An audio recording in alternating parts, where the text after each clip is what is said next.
Hello all, welcome back to our channel. ఇవాల్టి వీడియోలో ఒక మంచి హెల్తీ స్నాక్ ఐటమ్ని మీతో షేర్ చేసుకోబోతున్నాను. ఉన్న హెల్త్ బెనిఫిట్స్ కానీ తెలుసుకుంటే దీన్ని మన ఫుడ్లో యాడ్ చేసుకోకుండా ఉండలేమన్నమాట. సో ఈ మక్కనాని డిఫరెంట్ టైప్స్ ఆఫ్ వెరైటీస్గా చేసుకోవచ్చు. సో ఇవాళ మనం చూడబోతున్నది కొంచెం స్పైసీగాను కొంచెం పుల్లగాను ఉండే లెమన్ అండ్ పెప్పర్ ఫ్రై అనమాట.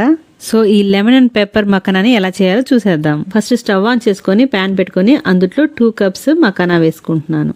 స్టవ్ ని మీడియం ఫ్లేమ్ లో పెట్టుకొని దీన్ని రోస్ట్ చేసుకోవాలి. ఈ మక్కనాన్ని లోటస్ సీడ్స్ అని కూడా పిలుస్తుంటారు.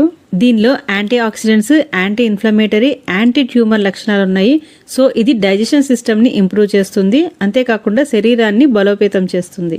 ఇంకా ఇందులో ప్రోటీన్స్, ఫైబర్, అలాగే కాల్షియం, మెగ్నీషియం, ఐరన్, ఫాస్ఫరస్ కూడా పుష్కలంగా ఉంటుందంట. ఈ మక్కన రోస్ట్ అయింది అని తెలియాలంటే ఇక్కడ చూస్తున్నారు కదండి, ఇలా ఒకదాన్ని మనము ప్రెస్ చేసి చూస్తే అది చక్కగా ఇలా నలిగిపోతుంది. అలా మెత్తగా పొడి కాకుండా మిడిల్లో కొంచెం హార్డ్గా ఉంటే ఇంకొంచెం సేపు ఉంచుకొని ఫ్రై చేసుకోవచ్చు. మనకి ఇక్కడ రోస్ట్ అయిపోయింది మక్కన. ఈ స్టేజ్లోకి వచ్చిన తర్వాత మక్కనాని మరో ప్లేట్లోకి ట్రాన్స్ఫర్ చేసేసుకోవాలి.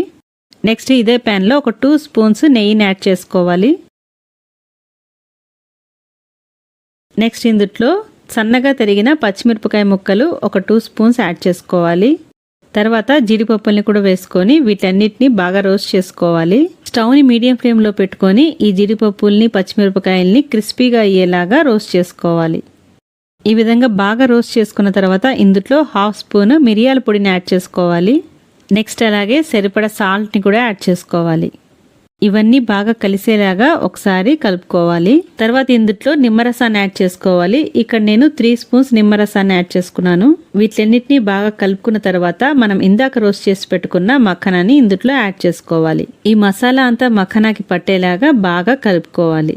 ఈ మక్కనాని రెగ్యులర్గా మన ఫుడ్లో కానీ యాడ్ చేసుకుంటే దీనివల్ల బరువు తగ్గడానికి కూడా ఉపయోగపడుతుందంట. అంతే కదండి, ఇది స్కిన్కి కూడా చాలా మంచిదంట. ఇది యాంటీ ఏజింగ్ లక్షణాలు కలిగి ఉంటుందంట. ఇందులో యాంటీ ఆక్సిడెంట్స్ ఫుల్గా ఉండటం వల్ల సో ఇది గుండె జబ్బులు నివారిస్తుంది, అలాగే క్యాన్సర్, టైప్ 2 డయాబెటీస్ ప్రమాదాన్ని కూడా తగ్గిస్తుందంట. ఉపయోగాలు ఉన్నాయండి. సో ఇన్ని యూజెస్ ఉన్న దీన్ని మరి మన ఫుడ్లో యాడ్ చేసుకోకుండా ఉండగలమా? సో ఈ మక్కనాతో డిఫరెంట్ టైప్స్ ఆఫ్ వెరైటీస్ చేసుకుంటూ మన ఫుడ్లో ఎప్పుడు కూడా యాడ్ చేసుకుంటూ ఉండాలి. మన ఛానల్లో ఆల్రెడీ నేను మసాలా మక్కనాని పోస్ట్ చేశాను, మీరు కానీ చూడకపోతే ఒకసారి చూసేయండి. చూస్తున్నారు కదండి, మసాలా అంతా బాగా మక్కనాకి పట్టేసింది. సో ఇది ఇంకా రెడీ అయిపోయినట్టే. దీన్ని మనం ఇంకా సర్వ్ చేసుకోవచ్చు. ఈ మక్కనాని కావాలనుకుంటే ఒక ఎయిర్ టైట్ డబ్బాలో వేసుకొని కూడా స్టోర్ చేసుకోవచ్చు. ఈ వీడియో మీకు నచ్చినట్లయితే ఈ వీడియోకి లైక్ చేయండి, అలాగే ఈ వీడియోని మీ ఫ్రెండ్స్ అండ్ ఫ్యామిలీ మెంబర్స్కి కూడా షేర్ చేయండి. సో ఈ రెసిపీని మీరు కూడా తప్పకుండా ట్రై చేసి మీకు ఎలా వచ్చిందో నాకు కామెంట్ చేయడం మర్చిపోమాకండి. తప్పకుండా ఇలాంటి హెల్దీ ఐటమ్స్ని మీ ఫుడ్లో యాడ్ చేసుకోండి. ఇలాంటి ఇంట్రెస్టింగ్ రెసిపీస్తో పాటు హెల్త్ టిప్స్ కోసం మన ఛానల్ని అయితే సబ్స్క్రైబ్ చేసుకోవడం మర్చిపోమాకండి. మరో ఇంట్రెస్టింగ్ వీడియోతో మళ్ళీ కలుసుకుందాం.